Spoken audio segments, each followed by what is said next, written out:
नमस्कार दोस्तों, आज हम लोकतंत्र क्या और लोकतंत्र क्यों है इस पर कुछ प्रश्न उत्तर करेंगे। तो हमारा सबसे पहला प्रश्न ये है, हमारे देश में कौन सी शासन प्रणाली है?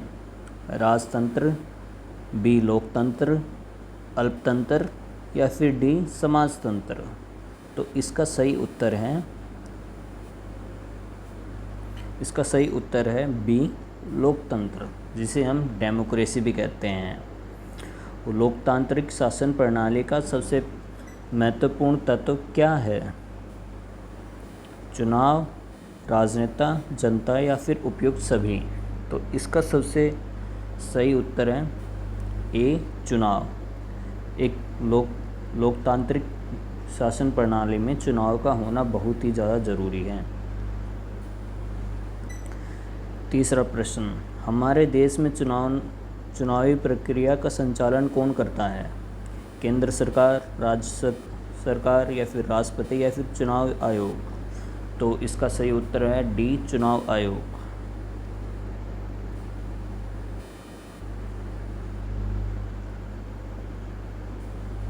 अगला प्रश्न, भारत में विधानसभा और लोकसभा चुनाव प्राय कितने वर्ष बाद होते हैं? 3 वर्ष बाद, 4 वर्ष बाद या फिर 5 वर्ष बाद या फिर 6 वर्ष बाद। तो इसका सही उत्तर है सी 5 वर्ष बाद। अगला प्रश्न, चुनावी राजनीति के लिए क्या जरूरी शर्त है? सार्वभौमिक वयस्क मताधिकार या फिर बी पार्टियों और उम्मीदवारों में चुनाव लड़ने की आज़ादी, सी नियमित अंतराल का चुनाव या फिर डी उपयुक्त सभी। तो इसका सही उत्तर है डी उपयुक्त सभी। सार्वभौमिक वयस्क मताधिकार भी होना ज़रूरी है। सबको अधिकार मतलब कि वोट डालने का अधिकार होना चाहिए। पार्टियों में किसी भी पार्टी किसी भी उम्मीदवार को खड़ा करने की आज़ादी होनी चाहिए और कोई भी चुनाव लड़ सके, इस चीज़ की आज़ादी होनी चाहिए। और एक नियमित अंतराल के बाद चुनाव भी ज़रूर होने चाहिए। तो इस वजह से इसका आंसर है डी उपयुक्त सभी। अगला प्रश्न, चुनाव में वायदे कौन करता है? चुनाव में वादे कौन करता है? ए नेता, बी मतदाता, सी ए और बी दोनों या फिर डी इन्हीं में से कोई भी नहीं। तो इसका सही उत्तर है ए नेता। नेता ही चुनाव में लोगों को वादे करता है, जी हम आपके लिए सड़क बना देंगे, आपके लिए ये सुविधाएं हम आपको उपलब्ध करवाएंगे। ये सब नेता करता है।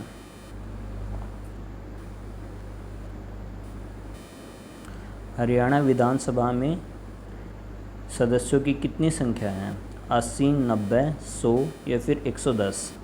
जो कि अपना राज्य हरियाणा है, इसमें कितने विधानसभा के सदस्यों की संख्या है? तो इसका सही उत्तर है बी 90 लोगों की। 90 लोग हमारे राज्य से, हरियाणा से सदस्य बन सकते हैं, विधानसभा सदस्य बन सकते हैं। क्या लोकसभा और विधानसभा को निर्धारित अवधि से पहले भंग किया जा सकता है? ए हाँ, बी नहीं, सी शायद हाँ, डी स्पष्ट नहीं कह सकते। तो इसका आंसर ए हाँ। हम लोकसभा और विधानसभा को एक नियमित प्रणाली से पहले भंग किया जा सकता है। ये राष्ट्रपति द्वारा भी किया जा सकता है या फिर एक मूवमेंट लोगों द्वारा, उसके द्वारा भी किया जा सकता है, या फिर एक जैसे कि गठबंधन की सरकार होती है, वो टूट जाती हैं, या फिर एक कोई नई गठबंधन की सरकार नहीं बन पाती हैं, तो उस दौरान भी नए चुनाव किए जाते हैं। चुनाव के उद्देश्य में देश को अनेक क्षेत्रों में बांट दिया गया है, जिन्हें क्या कहते हैं? राजनीतिक दल कहते हैं, निर्वाचन क्षेत्र या फिर इकाई क्षेत्र या फिर विस्तृत क्षेत्र। तो इसका सही उत्तर है निर्वाचन क्षेत्र। उनको जिन हिस्सों में बांटा जाता है उन्हें हम निर्वाचन क्षेत्र कहते हैं। विधानसभा में निर्वाचित सदस्य कौन होते हैं? विधायक, सांसद या प्रतिनिधि या फिर उम्मीदवार? तो इसका सही उत्तर है ए, विधायक कहते हैं उन्हें हम, जिसे हम एमएलए भी कहते हैं, मेंबर ऑफ लेजिस्लेटिव असेंबली। 11 प्रश्न, भारत के संविधान में किस वर्ग के लिए लोकसभा और विधानसभा में सीटों का आरक्षण किया गया है? अनुसूचित जाति व अनुसूचित जनजाति वर्ग, अन्य पिछड़े वर्ग या फिर अल्पसंख्यक वर्ग या फिर उपरोक्त सभी? तो इसका सही उत्तर है अनुसूचित जाति व अनुसूचित जनजाति वर्ग, जिसे हम अंग्रेजी में SC ST भी कहते हैं। अगला प्रश्न, लोकसभा में अनुसूचित जाति के लिए कितनी सीटें आरक्षित हैं? A 84, B 80, C 89 या फिर D 91? तो इसका सही उत्तर है A 84 सीटें। अगला प्रश्न, लोकसभा में अनुसूचित जनजाति के लिए कितनी सीटें आरक्षित हैं? इसका A 40, B 47, C 42 या फिर D 43? तो इसका सही उत्तर है B 47।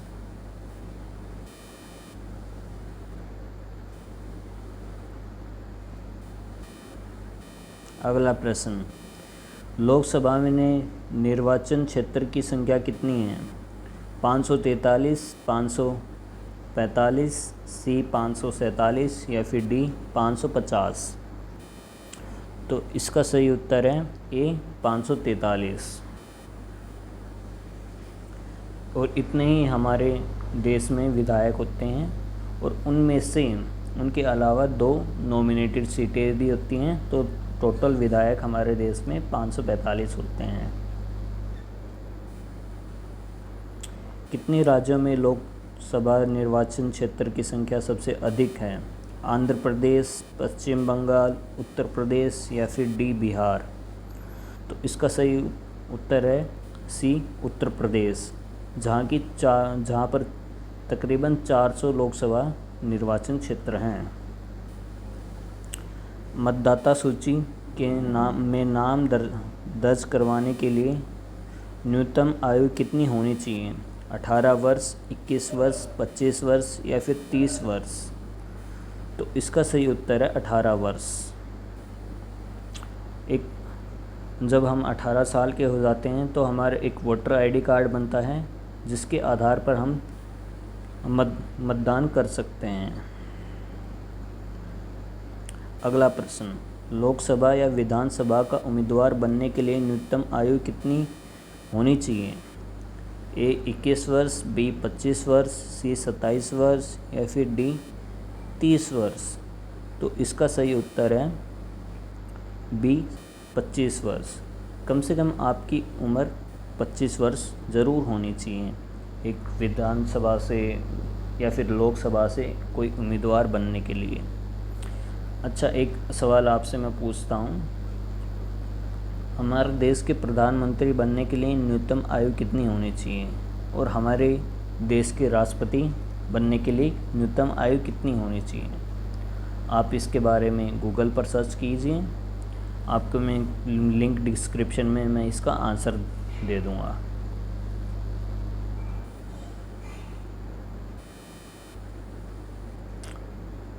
गरीबी हटाओ का नारा किस पार्टी ने दिया था? कांग्रेस पार्टी ने, जनता पार्टी ने, भारतीय जनता पार्टी ने या फिर तेलुगु देशम ने?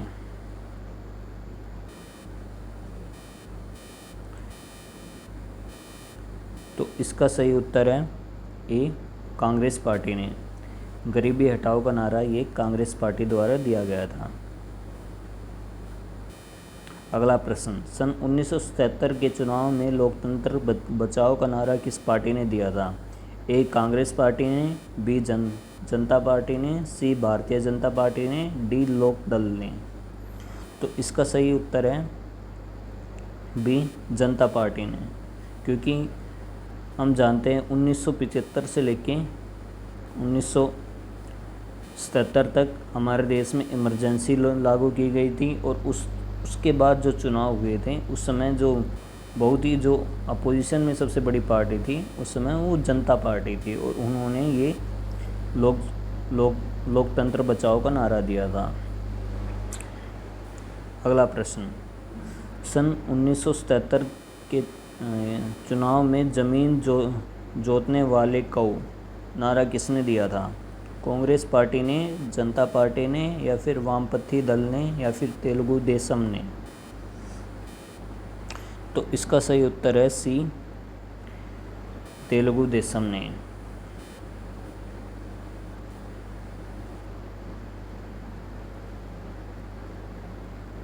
सॉरी, इसका सही उत्तर है सी, वामपंथी दल ने। अगला प्रश्न, आचार संहिता कौन लागू करता है? निर्वाचन आयोग, सरकार, उम्मीदवार, या फिर राजनीतिक दल? तो इसका सही उत्तर है ए, निर्वाचन आयोग, क्योंकि उसी समय हमारे देश में चुनाव होते हैं तो ये उनके द्वारा लागू किया जाता है। अगला प्रश्न, राजनीतिक दलों को चुनाव चिन्ह कौन आवंटित करता है? ए सरकार, बी निर्वाचन आयोग, सी ए और बी दोनों मिलकर, डी जनता या फिर जनता? तो इसका सही उत्तर है बी, निर्वाचन आयोग। निर्वाचन आयोग द्वारा अलग अलग पार्टियों को उनके चुनाव चिन्ह दिए जाते हैं।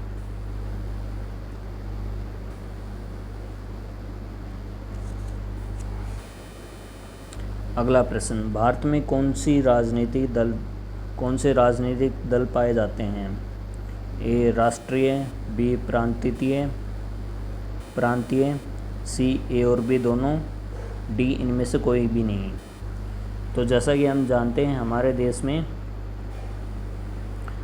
देश में स्टेट लेवल गवर्नमेंट्स और नेशनल लेवल गवर्नमेंट्स दोनों तरीके की पाई जाते हैं, तो इसका सही उत्तर है सी, ए और बी दोनों। अगला प्रश्न, चुनाव में उम्मीदवार को टिकट कौन देता है? निर्वाचन आयोग, राजनीतिक दल, या फिर आम जनता, या फिर डी उपयुक्त सभी? तो जैसा कि हम जानते हैं ये राजनीतिक दलों द्वारा टिकटों का टिकट किसे देनी है उस उम्मीदवार को चुनाव राजनीतिक दल द्वारा किया जाता है। अगला प्रश्न, निर्वाचन आयोग का अर्थ क्या है? मतदाता सूची तैयार करना, चुनाव की घोषणा करना, आचार संहिता लागू करना, या फिर उपयुक्त सभी? निर्वाचन आयोग का कार्य क्या है? तो इसका सही उत्तर है उपयुक्त सभी, क्योंकि सबसे पहले जब चुनाव आते हैं तो सबसे पहले तो सूची तैयार की जाती है कि हाँ भाई चुनाव की घोषणा की जाती है, उसके बाद मतदाताओं की सूची तैयार की जाती है और उसके बाद आचार संहिता लागू की जाती है। तो इस तरीके से हमारी चुनाव प्रक्रिया होती है। अगला प्रश्न, पार्टी पॉलिटिक्स का समाज पर क्या प्रभाव पड़ता है? समाज में भाईचारा पैदा होता है, समाज में वैर भाव पैदा होता है, समाज प्रगति करता है, डी उपयुक्त सभी? तो इसका सही उत्तर है बी, समाज में वैर भाव बढ़ता है, क्योंकि ज़्यादातर पार्टियां ध्रुवीकरण की राजनीति करती हैं। हम उस जाति को हम ज़्यादा सपोर्ट करते हैं, हम उस जात को ज़्यादा सपोर्ट करते हैं, उस कास्ट को ज़्यादा सपोर्ट करते हैं, हम उस धर्म को ज़्यादा सपोर्ट करते हैं। ये राजनीतिक दलों द्वारा किया जाता है। अगला प्रश्न,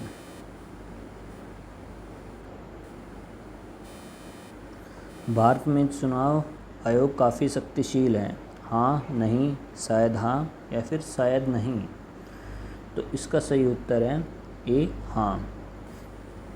हमारे देश में जो चुनाव आयोग है वो काफ़ी शक्तिशाली है, क्योंकि चुनाव आयोग होता है वो एक सरकारी संस्था ज़रूर है, लेकिन वो गवर्नमेंट के अंदर नहीं आता है। जो भी रूलिंग पार्टी होती हैं उस पर चुनाव आयोग का उस पर कोई भी दबाव नहीं होता है। चुनाव आयोग के पास पूरी आज़ादी होती है, वो जब चाहें वो चुनाव करवा सकते हैं और वो जब चाहें चुनाव को दूसरे टाइम पर शिफ्ट कर सकते हैं। अगला प्रश्न, मतदान केंद्रों में पर फिर से मतदान का आदेश कौन देता है? सरकार, निर्वाचन आयोग, सी जनता या फिर डी उम्मीदवार? तो इसका सही उत्तर है निर्वाचन आयोग। ये कार्य निर्वाचन आयोग का होता है कि हाँ भाई कि आप ज़्यादा से ज़्यादा लोग मतदान करें। चुनाव ड्यूटी पर तैनात अधिकारी किसका नियंत्रण में कार्य करते हैं? सरकार, ए सरकार, बी निर्वाचन आयोग, सी ए और बी दोनों, या फिर डी इनमें से कोई भी नहीं? तो इसका सही उत्तर है वो निर्वाचन आयोग के अंतर्गत काम करते हैं और वो ये स्पेशल फोर्सेस सरकार द्वारा प्रोवाइड की जाती हैं।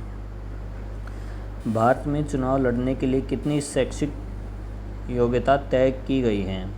मैट्रिक, स्नातक या फिर स्नातकोत्तर या फिर कोई भी शिक्षा योग्यता नहीं? तो जैसा कि हम जानते हैं कि हमारे देश में काफ़ी जैसे लालू यादव जी हैं, उनके पास कोई भी ऐसी पढ़ाई की उनके पास कोई भी सर्टिफिकेट वगैरह नहीं रही और हमारे देश में पढ़े लिखे काफ़ी ज़्यादा पढ़े लिखे राजनेता भी रहे हैं। तो हम इन सब बातों का मद्देनज़र रखते हुए ये कह सकते हैं कि अभी तक कोई भी शिक्षक योग्यता नहीं चाहिए होती हैं। धन्यवाद।